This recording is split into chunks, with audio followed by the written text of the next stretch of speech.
Olá! O AL Notícias traz a partir de agora as notícias que foram destaque na semana. O grupo de trabalho que discute a criação da cantina saudável no estado realizou a última reunião antes da apresentação do projeto.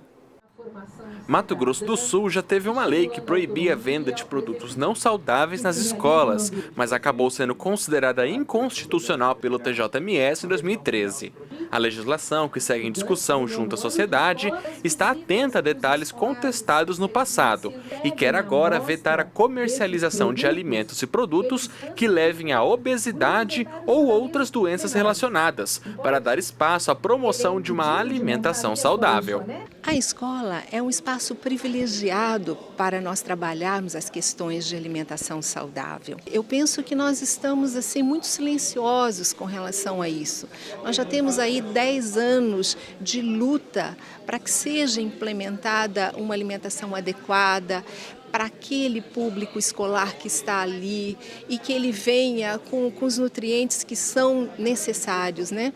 Só que isso ainda não tem sido implementado. Em contrapartida, o que nós temos observado é um crescimento de doenças crônicas não transmissíveis, especialmente a obesidade. Entre os alimentos que podem ter venda coibida nas unidades escolares estão, por exemplo, salgados industrializados, biscoitos recheados, frituras em geral, refrigerantes e bebidas isotônicas. Esse cenário de consumo de produtos prejudiciais à saúde não é exclusivo de escolas particulares. Pesquisa do IBGE aponta que em 2015, 70,6% dos estudantes de colégios privados consumiam refrigerante. Nas públicas, eram 58,5%.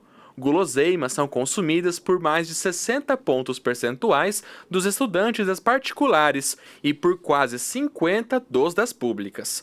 Os salgadinhos industrializados, por sua vez, são mais consumidos nas escolas públicas, por 63,7% dos alunos contra 60% dos das particulares.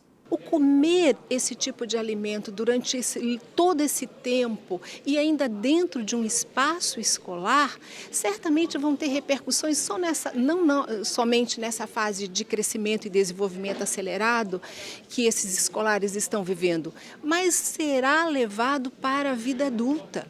Outras unidades da federação já possuem legislação semelhante à que se discute agora em Mato Grosso do Sul. E de acordo com os participantes do grupo de trabalho, se depois de debatida for aprovada pelos parlamentares, a aplicação de uma lei nesse sentido não seria tão difícil no estado, até porque as discussões em torno de uma alimentação saudável não são novidade. Haverá um tempo para que as escolas se preparem. E o que está sendo proposto não é algo novo, é algo que vem sendo proposto há mais de 10 anos e que já foi implementado em 11 estados e também o Distrito Federal. Então nós não estamos pioneiros nessa luta, pelo contrário, nós estamos silenciosos, só que agora acordamos novamente e é preciso correr atrás desse tempo. Estamos elaborando a lei com várias mãos, não é só o deputado João Grandão, não. Essas instituições estão participando ativamente e nós fizemos algumas alterações em relação a uma lei anterior que tinha e estamos solicitando que seja revogada, então, a lei anterior. E no dia 31/8 nós estaremos então protocolando aqui o projeto, para que no dia 4/9, no dia 4 de setembro, tenha aqui o movimento aqui na Assembleia Legislativa que vão usar a tribuna, vem uma pessoa responsável por isso para usar a tribuna para dizer o que significa esse projeto. O mês de agosto é marcado pelo combate à violência contra a mulher e os deputados estudantes aderiram à campanha. A delegada titular da Delegacia Especializada de Atendimento à Mulher em Campo Grande palestrou para os estudantes. Ela contou a história da Lei Maria da Penha e falou sobre a cultura machista em que a violência está inserida. Infelizmente, a culpa é da própria mulher, né? Somos nós mulheres que educamos nossos filhos e somos nós mulheres que vemos ainda trazendo essa cultura de o filho pode namorar, a filha não pode, o filho varre o quintal, a filha lava a louça, né? Um pode ir para o baile, o outro não pode, existe idade diferenciada, existe cor, existe serviço, existe tudo isso. E é isso, infelizmente, que aumenta muito, né? O machismo, a cultura do machismo vai se propagando. Então, cabe a nós mesmos, mulheres, educar os nossos filhos de forma diferente, né, para que a gente tenha uma sociedade aí um pouco mais equilibrada. O combate à violência contra a mulher, segundo a delegada, está em um novo momento, com mulheres mais conscientes e determinadas a denunciarem os casos. Na verdade, não aumentou a violência doméstica, ela sempre existiu. As mulheres que eram mais submissas, né, não tinham essa confiança que tem hoje na justiça e suportavam tudo calada, e hoje elas estão realmente procurando. A média de boletins de ocorrência só na DEAN aqui de Campo Grande, 600 por mês.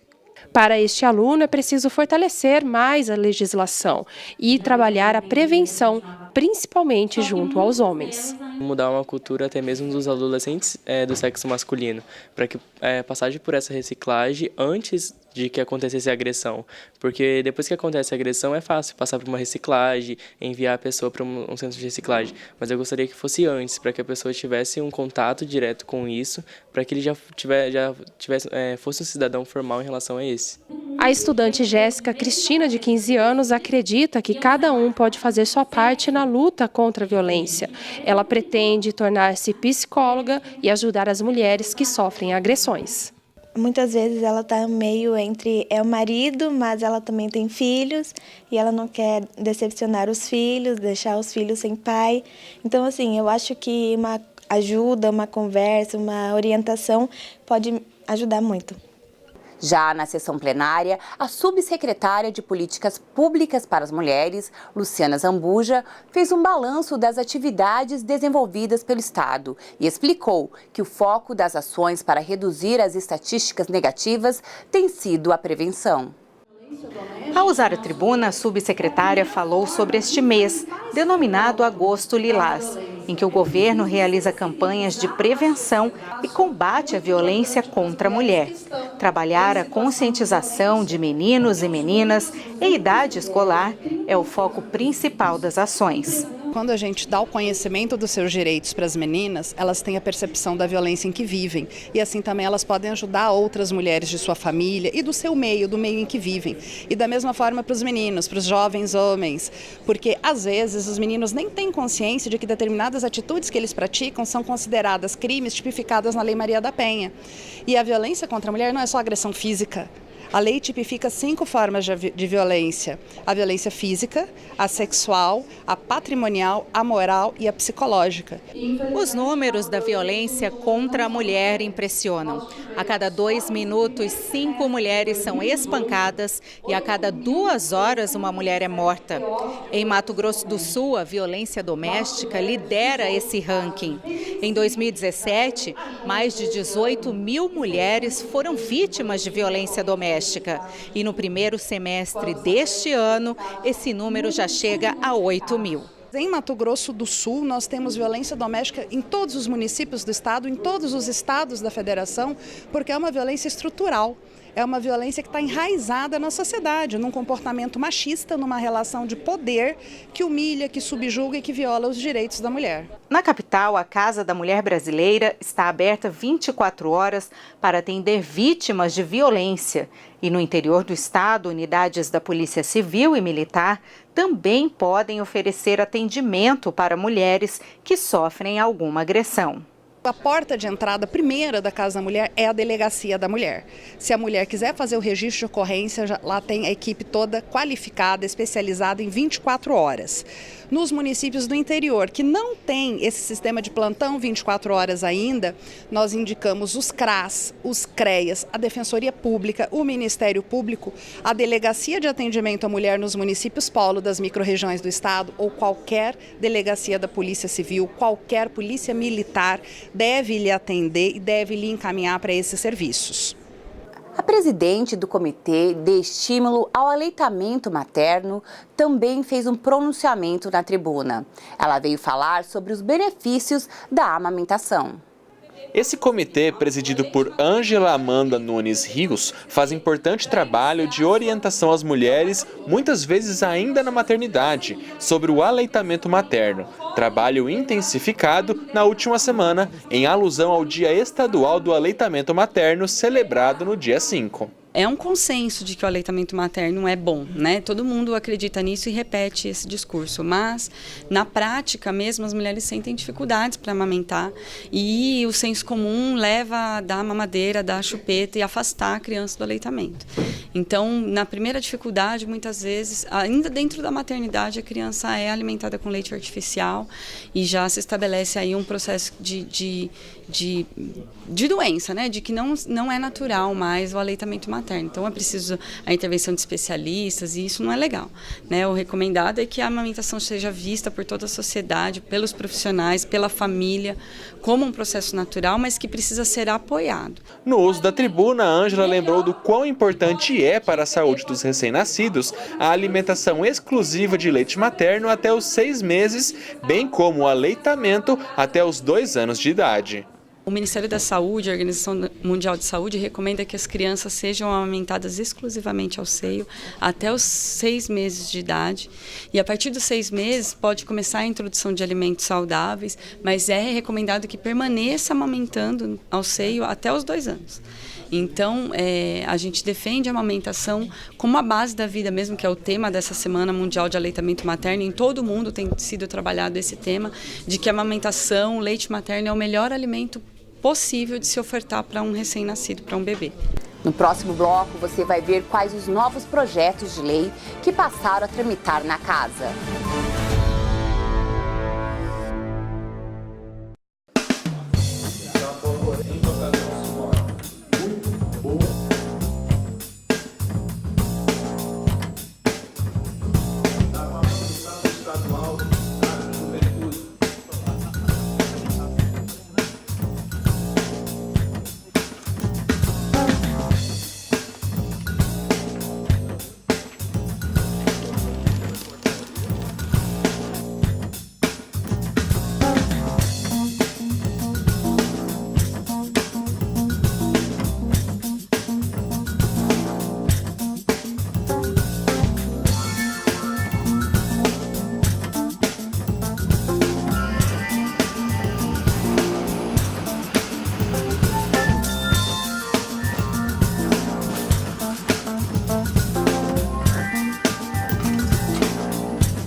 E aí galera, beleza? Eu tô aqui pra falar de um assunto que pode mudar a vida da gente. Eu tô falando de participação, de exercer nosso papel como cidadão e fortalecer a democracia. Tá, você pode falar, mas como eu faço isso? Cara, participar é mais fácil do que você imagina. Você sabia que a Assembleia Legislativa tem um parlamento jovem, formado por representantes de várias escolas? E tem uma galera que já entendeu que a participação é o caminho para quem quer construir um futuro melhor. Na verdade, qualquer cidadão de qualquer idade pode participar. Dá para acessar as redes sociais e o aplicativo da Assembleia e acompanhar o trabalho dos deputados. Dá para assistir às sessões, às audiências públicas e reuniões das comissões. Vem pra cá! O lance é participar, sempre. Na Assembleia, o espaço é nosso.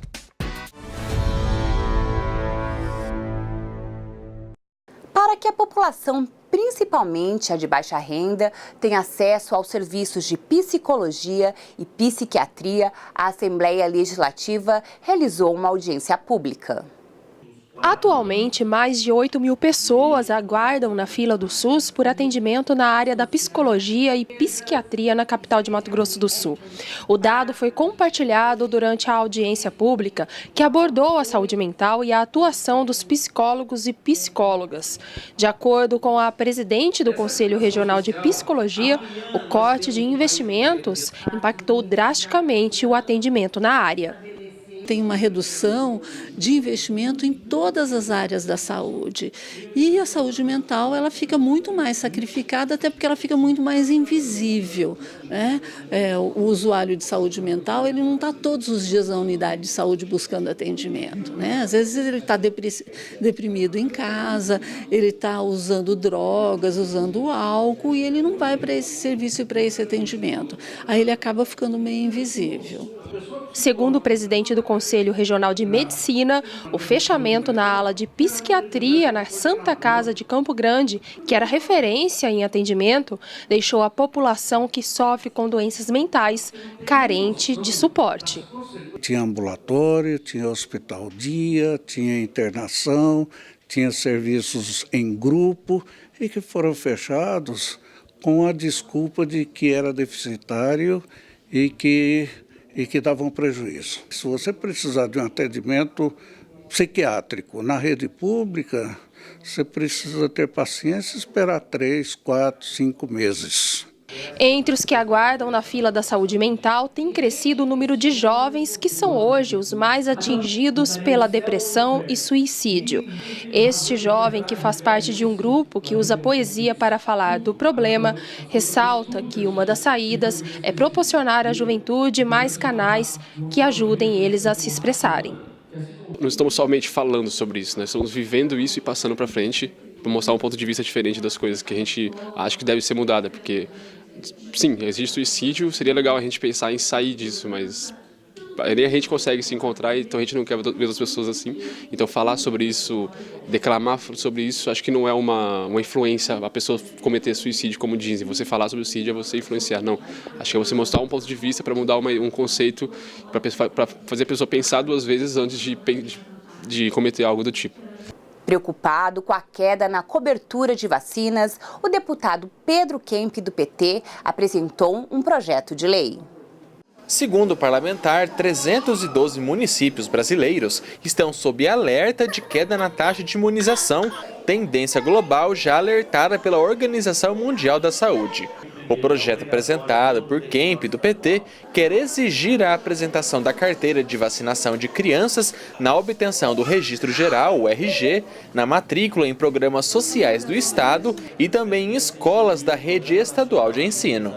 Só será dessa forma, exigindo essa carteira de vacinação para essas atividades, é que nós vamos colaborar para que todas as crianças sejam imunizadas e nós possamos erradicar de vez essas doenças como difteria, coqueluche, poliomielite e outras que podem ameaçar as pessoas.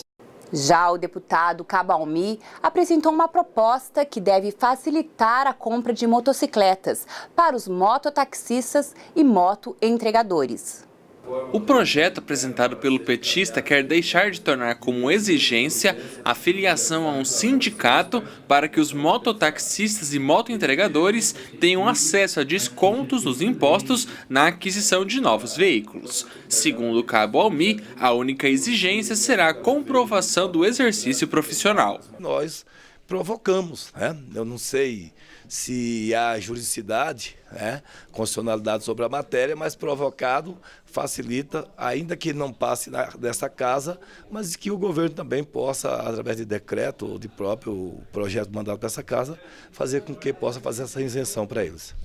O deputado Dr. Paulo Ciufi, do MDB, fez uma reunião para apresentar o projeto de lei sobre o ensino à distância na área da saúde aos conselhos municipais. Os impactos da formação de profissionais da saúde pela educação à distância foram mais uma vez debatidos na Assembleia Legislativa de Mato Grosso do Sul.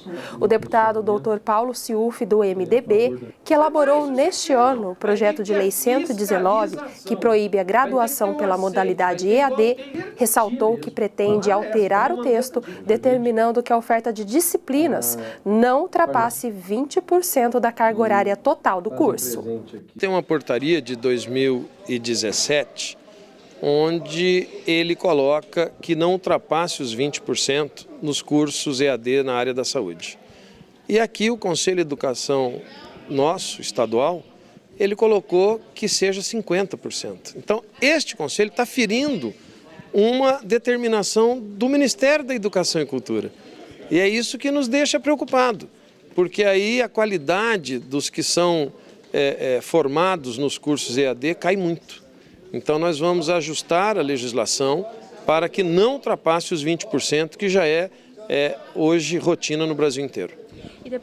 Outra mudança no texto que deverá ser sugerida pelo parlamentar é que os cursos à distância insiram apenas disciplinas com conteúdos exclusivamente teóricos.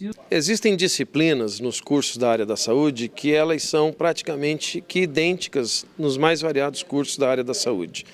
E esses cursos, eles têm que ter dentro da sua carga horária, na sua grade curricular, essas disciplinas. Essas disciplinas podem sim ser feitas à distância.